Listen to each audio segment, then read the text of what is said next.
Haleluya. Inti inoitwa Overseer Wamatava, ndinobva kuMidlands. Ndinotenda nemusangano wemadzimai kuBulawayo Gauteng. Changa chiri chishuwo chedu chekuti madzimai ese aungane pamusangano wavo, uye ndinotenda kuti madzimai anoda musangano wavo, asi nyaya yedu yanga iri yepakuti hakuchangokumiri pakungoda musangano napakuima, toda musangano une zvibereko. Ndofunga munyika medu muZimbabwe dzimba zhinji dzava kuparara, asi takuona kuti sekusangana kune kwakaita madzimai anodzidzisana zvakawanda.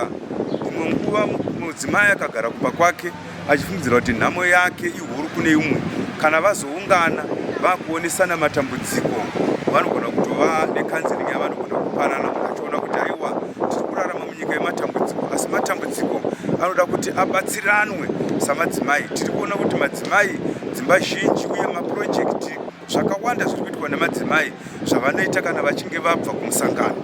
Saka tanga takutongochema madzimai asiri kuendawo kumusangano kuna vamwe kuti aiwa indai kumisangano kuna vamwe kunonodzidzwa zvakawanda, zvimwe zvisiri kunamata chete asi zvakawanda zvaunogona kufungidzira kuti mumba mako uri kugona kana kuti mukugara nevamwe uri kugona unotonozviwana kune vamwe kwaunenge waenda. Saka tachikurudzira kuti musangano kuBulawayo madzimai ese handei kumusangano iwoyo. Tinodzidza muzita raJesu.